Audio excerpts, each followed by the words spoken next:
Hey YouTube, this is going to be my tutorial on how to make a graphic novel, to create your own graphic novel comic book from beginning to end. Every week I'm going to put up new videos of the process of going from idea to script to design to drawing to layout to coloring to production, of sending it out to a printer, getting it back, then sending it out to a distributor, getting an answer, and hopefully getting it on the shelves. But more than that, what's going to be unique about this process is that I'm going to take suggestions and ideas and story concepts from the viewers. So you're going to have a chance to put your input in on how the book progresses, on character, story development, what the book is going to be about, who the characters are going to be, and we're going to do this book kind of like together, but at the same time learn at least what I know of the process of making a graphic novel.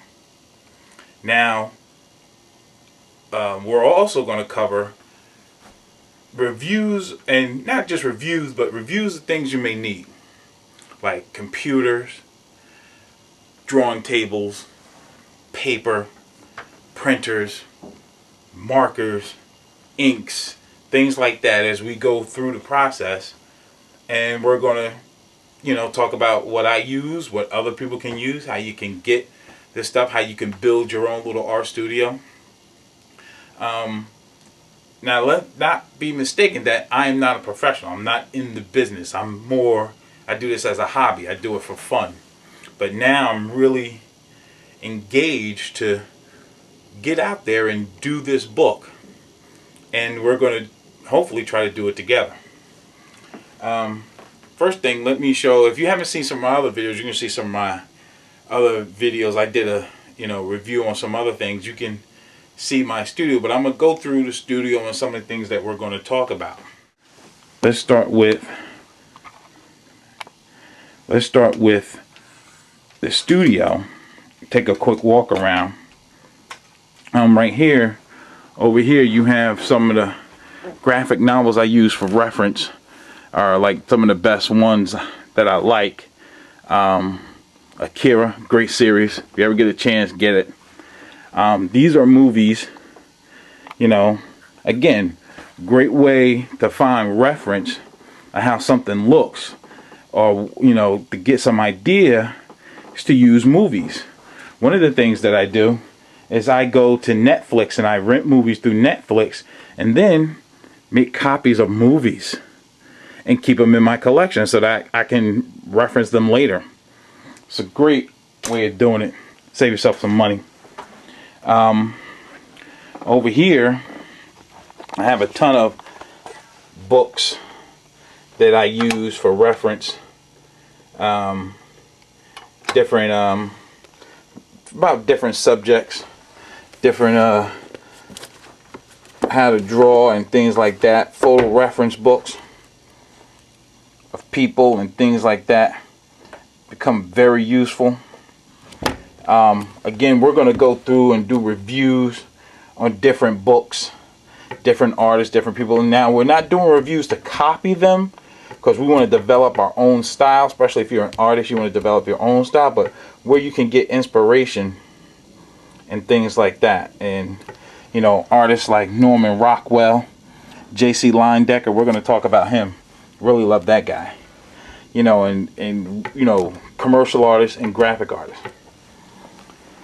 Over here is the work area, drawing table. It's just a regular table with a light, nothing special.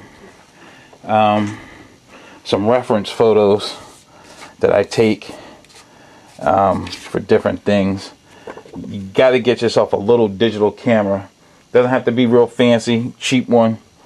Take photos and pictures and save them for yourself. This right here, I store all my supplies. Store my supplies in here. Paper, have different types of paper, Bristol board, things like that. Over here, pens, inks, pencils, color pencils, different brands. Oh yeah, I forgot. Markers, cup to hold water when I ink, because I use a brush. Okay. Over here are my printers and my scanner. I used to have a large format scanner, but it only worked on PC, so, and it was pretty old, so I sold it on eBay. If you ever, you know, eBay is a good way to sell stuff and buy stuff that you need. It's an Epson stylus CX 4800. Use it for scanning, which most people do. You know, scan your paper in, scan your work in, bring it into your computer. This is my large format printer. For the main reason, I like to make my own paper. I don't like to buy paper from the companies. And I'm going to show you that a little later, how I make my own paper.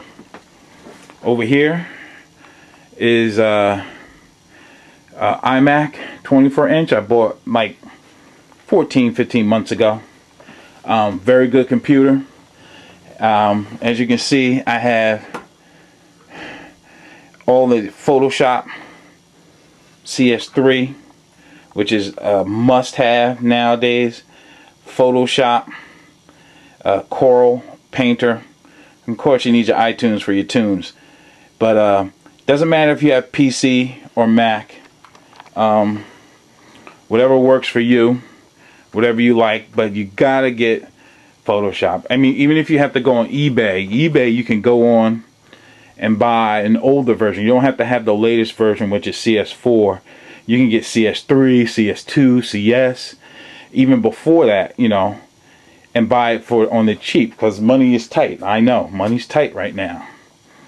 Right here is my Cintiq. You see my review. I love this thing. Hopefully soon I'll be able to get the 21-inch Cintiq, but right now this is more than enough. For you guys out there trying to do your own book, you do not have to have a Cintiq, but you're going to need a drawing tablet. If you're going to use Photoshop, or if you're even going to use Painter, if you even think about using Painter 10, you can't do it without a Wacom tablet.